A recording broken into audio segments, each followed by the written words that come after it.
صباح الخير حبايبي، ازيكم؟ وحشتوني جدا. 7 اسباب بتدفع المرأة ان هي تخون الرجل من غير ندم. بس قبل ما ابدأ في الموضوع الخطير جدا ده، لازم اشكر كل الناس اللي شرفوني بالاشتراك في القناة. نورتوني وربنا ما يحرمني منكم ابدا ويخليكم ليا.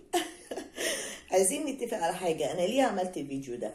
انا دايما بحب اشرح سبب اللي انا خلاني ان انا اعمل الفيديو ليه، علشان تفهموا الهدف منه ويعلم جواكم حاجة ممكن تكون غايبة جدا عنكم، تلفت نظركم لشيء انتم مش فاهمينه، مش عارفينه.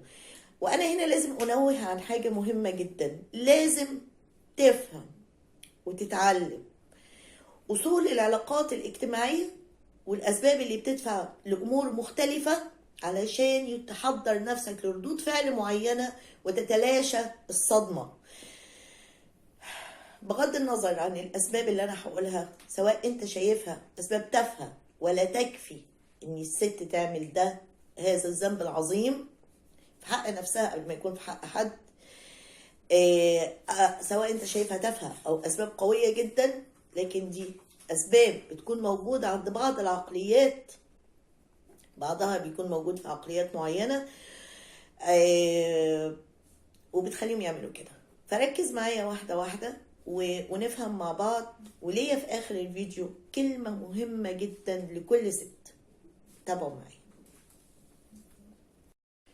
نمرة 1، بتلاقي ان الست ممكن تنفر من الراجل بسبب إهماله لمظهره وإهماله لجسمه.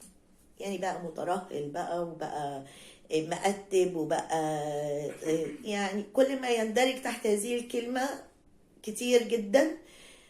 وتلاقيها بتنفر من الزوج للسبب ده، زي الراجل كده اللي يقولك ايه، الست اهملت في نفسها وانا راح اشوف واحدة تانية اخده بالها من نفسها وكده. في ستات برضو بتفكر كده، تخيلوا. نمرة اتنين اهمال نظافة الجسم، وتلاقي فيه ريحة مش يعني نقول عليها روايح كريهة طالعة منه، سواء ان هو مش مهتم باسنانه فده ادى ان في ريحة وحشة بتطلع من بقه، او ريحة العرق وغيره. عدم اهتمامك بنظافتك الخاصة دي من الحاجات اللي بتنفر المرأة منك وتخليها تفكر ان هي تروح لواحد تاني مهتم بنفسه، مهتم بريحته. تخيلوا، يعني انت ممكن تكون اخد الموضوع بشكل كده عادي، يعني ما لا، لكن هو مهم جدا وبيفرق مع ستات كتير. تصدقوا بقى؟ نتكلم عن السبب الثالث. السبب الثالث عدم قضاء وقت طويل مع المرأة الزوجة.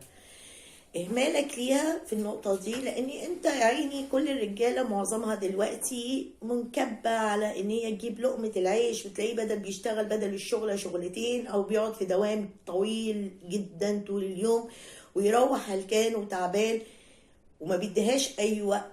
لازم يكون عندك ذكاء في انك تقدر تسيطر على وقتك. لازم تديها مش بطول الوقت ولا بقصره اللي انت بتقضيه مع المرأة، ولكن انت ازاي بتستعمل الوقت ده، ايه اللي بتقدمه في الوقت اللي انت موجود فيه مع المرأة. والله لو 5 دقايق.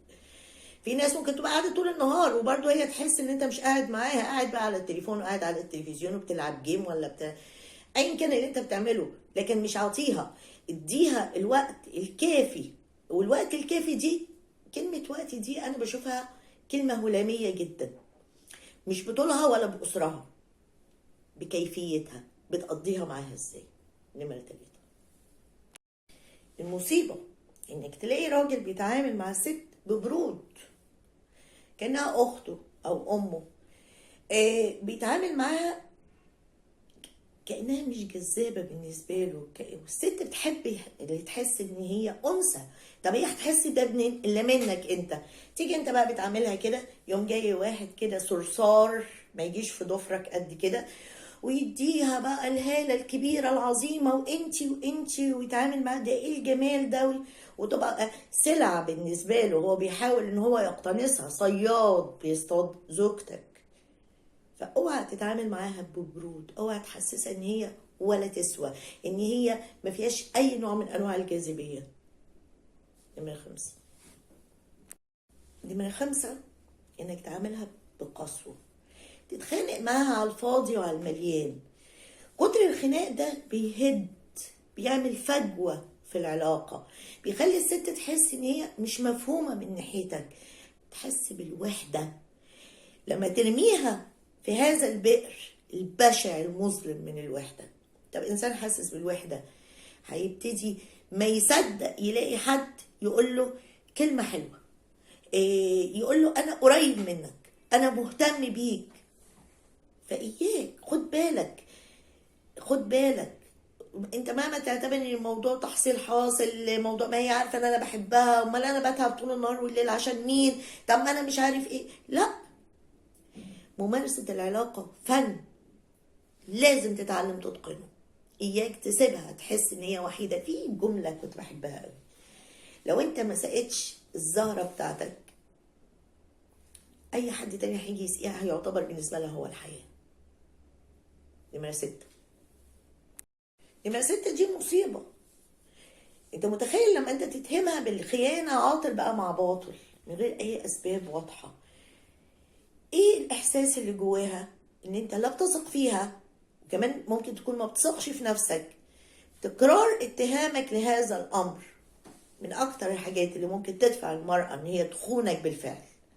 صعب قوي، الظلم وحش، وصعب جدا انسان يحس ان هو بيلقى عليه اتهام وهو ما بيعملهوش. طخ طخ طخ طخ طخ، اتهامات اتهامات اتهامات، ممكن ده يدفعها. طب انا هخونك بقى. انا لا بدافع ولا ببرر، انا بفهم. نمرة 7. مصيبة نمرة 7 دي. عارفين في ستات بتخون ليه؟ مجرد انتقام. امتى؟ لما تلاقيك بتخونها مع واحدة تانية. يعني هي ما عندهاش رغبة اصلا في الخيانة، لكن هي بتعمل كده انتقاما منك انت، لانك انت رحت خنتها. كلمة رحت خنتها يعني انت فضلت امرأة تانية عليها، يعني في حد تاني بالنسبة لك هو اهم، هو اللي ملى الحياة. اللي انت متخيل انت بتخلق ايه جواها؟ انا كده خلصت ال7 اسباب اللي عندي.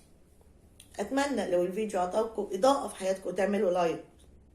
كلمة بقى لأي ست: يا حبيبتي، سواء بنتي او اختي او امي، سنك ايا كان، ما في شيء في الدنيا يجبرك على الخيانة. كلمة خيانة ذنب عظيم، كبيرة من الكبائر. انت قدها، قد غضب ربنا. عشان خاطر مين؟ بشري يا ستي مش عاجبك ريحته ولا شكله ولا طريقته في المعاملة، ولا رايح راجل رايح يشوف ستات تانية، اتطلقي، سيبيه. لو ده يعني عامل لك عائق لدرجة انه يدفعك انك انت ترتكبي هذا النوع من الذنب، انت الوحيدة الخسرانة دنيا واخرة. مصيبة في موضوع بقى الخيانة ان انت هتمرضي بامراض نفسية. الشعور بالذنب، لو انت دلوقتي مش حاسة، عارفة ان انت بتعملي غلط بس مش حاسة بالذنب، هتموتي مليون الف مرة. ومهما عدت سنين على الوقت اللي انت خنتي فيه، هتفضلي متألمة نفسيا وتعاني من امراض نفسية. ومفيش اصعب من ان الانسان هو اللي بيحارب نفسه. يبقى ليه؟ وقبل ما تروحي تخوني تحسسي الاسباب، شوفي تعرفي تظبطي الموضوع منين. النقطة الأهم بقى، مفيش حاجة اسمها خيانة زوجية. هو ارتكب ذنب، هو ارتكب ذنب، أنا أدفع الثمن وأروح آخد ذنب أنا كمان؟ ادعي له بالهداية، ادعي له إن ربنا يهديه. مش عاجبك سيبيه، لكن ما تخسريش نفسك. أتمنى إن الفيديو يكون عطى شيء من الإضاءة على الموضوع ده. وأنا كنت متكلمة قبل كده، لو جوزك بيخونك في فيديو اعملي اللي هقولك عليه ده بالظبط. أتمنى من أي ست تسمعني إن هي تشوفه. واحنا كلنا عارفين ان الرجاله ضعيفه قدام الجمال، لكن ما خليش ضعفه ده يوصلني انا لحافه الهويه. اتمنى لو الفيديو عجبكم تعملوا لايك و تشاركوه مع اصدقائكم، يمكن حد يتعلم حاجه. السلام عليكم.